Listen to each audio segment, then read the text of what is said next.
combat night. This one is going to be no different.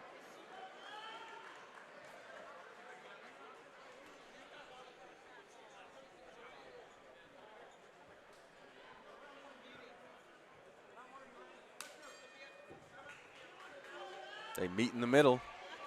And right off the bat, Owanka stands in the center, and Daniel Borges pins him up against the cage. He felt that those first couple punches and pinned him up against the cage.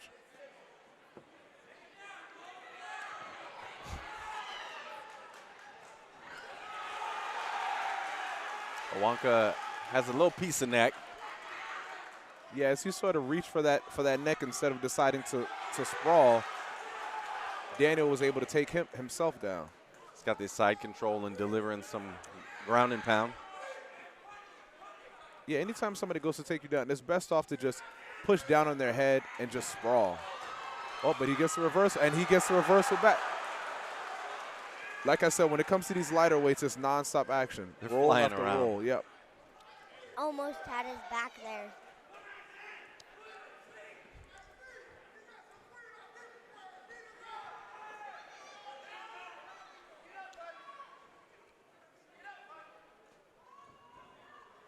And now here, even though Daniel is in a more dominant position here, Owanka has his neck now. If Owanka wants to get free, he needs to let go of the neck, frame on his face, and get those hips out. And push him away. And now Daniel Borges has Owanka here on mount up against the cage.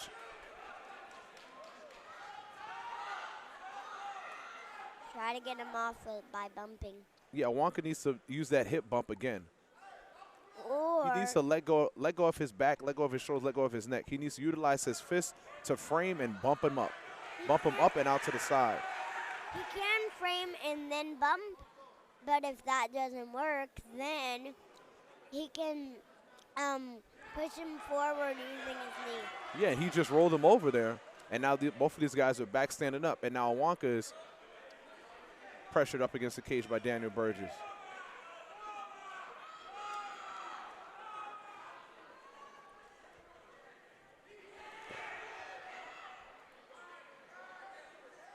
Daniel Borges breaks off for a little bit and lands a couple strikes. I want to see him utilize that again because every time he breaks off, Owanka being slightly, they're about even, but slightly a little bit taller by a hair there. His chin is straight up.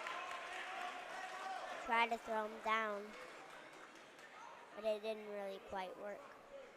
No, in less than 30 seconds here, Daniel Borges again in the dominant position here. But now he has to do something with it. Yeah, you take your opponent down, but you say all the time, what are you going to do with it? Because if you're not active with it, then your opponent could just stand right back up here like Owanka Scott just did. 10 seconds left.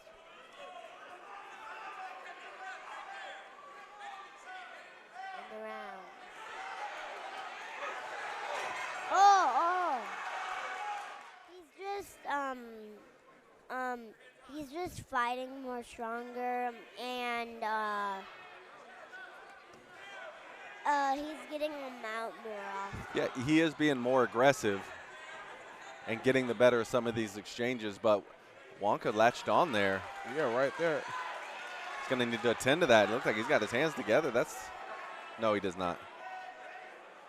Yeah, he had a guillotine with his left arm, but then he had the underhook on the right arm. Next time if I'm him, I'd let go of that underhook and just go straight in for the guillotine and clasp my hands together and squeeze down tight. But now Daniel Borges, now he has control of the hips and drags him back down to the ground again. It seems like this is where Daniel Borges wants to fight, on the ground. You know, Owanka tried to get heavy, and Daniel just used it right against him. Exactly, he sagged him straight down. Sometimes guys look to get that huge bang and that huge, slam, that crowd reaction to the judges. But sometimes also, too, like you said, just utilize that person's weight against him and drag him down to the ground. But Owanka stands right back up. Like you said in that couple previous fights ago, how much energy you have to lift someone off the ground, and is the payoff going to be worth it? Yeah, empty the gas tank to get a big slam. But they pop right back up.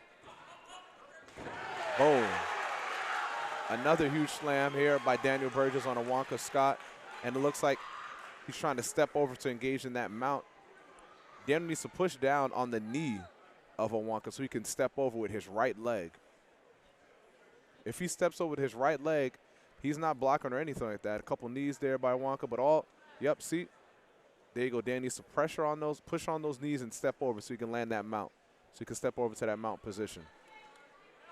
But instead now he just winds up in the guard here. Guard is only beneficial to the guy on bottom if you're going to use it to, you know, reach for submissions, either a triangle or an arm bar. But it doesn't make any sense to hold somebody in your guard if you're not trying to reach for a submission or try to reach to get up. Just holding somebody in your guard there and just holding them chest to chest on you there just to land a couple punches to the side of the ear, that's not going to do anything. He needs to open up his guard and then push, utilize his heel and the stomach there of Daniel Borges to push off so he can stand up. He needs to wall. Get his hips and his back up against the cage because the last 30 seconds here, he's already down. In my opinion, he lost the first round. You don't want to lose this round as well. Less than 30 seconds here in round number 2. Pretty much more here of the same thing. Daniel Borges takes down Awonka Scott and beats him up a little bit. But Awonka's not taking too much damage here. Daniel's just doing a great job of just nice and consistently keeping a good pace here.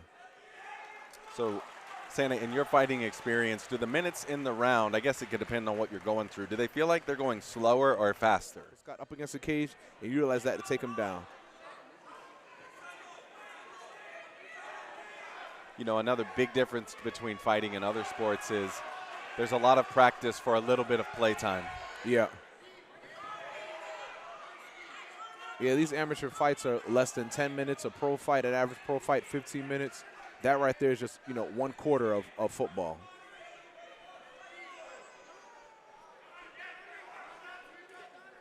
And here, pretty much the same thing. Daniel Borges has Awonka Scott pressured up against the cage here, trying to land that double leg. And he drags him down to the ground yet again. When I come back, they're hitting rough shots. Yeah, Daniel Borges, he needs to land some rough shots, needs to land that ground and pound. Otherwise, the referee's telling him he wants to see some action. Just because you took somebody down, that's not enough to keep him on the ground. Otherwise, the referee will stand you up. This is not a, you know, a jiu-jitsu tournament or wrestling match. And nice reverse there. Wonka reverse it. Wonka's got to do something in this position. He definitely, oh. Borges takes it right away. Yeah, he got a little bit too aggressive there. Yeah, when you're on mountain or somebody, you still need to squeeze your hips together so that way that person, and you need a grapevine in their legs, that way that person doesn't do what just happened there to Awonka Scott. Just because you're on top, all the person needs to do is hip bump or roll you over, then they're in the dominant position. And this speaks to the control that Borges has in this position. Wonka's trying to get away. Yeah. And whenever he felt an opportunity, he got that reversal for a moment, but Borges just able to put him right back where he was. I think just Wonka's not heavy enough to. Yeah, when he was on top, you're right. He wasn't. His hips weren't heavy enough. That's why Awonka Scott got rolled over. And then he couldn't stay there for much long. So No. So then he had to get rolled over. Yeah, he was only on top for like 5 seconds. But here at Daniel Borges, he's been on top for most of the first round, second round, and now here the third round. So this is the third round? Yeah, this is the third round. Oh.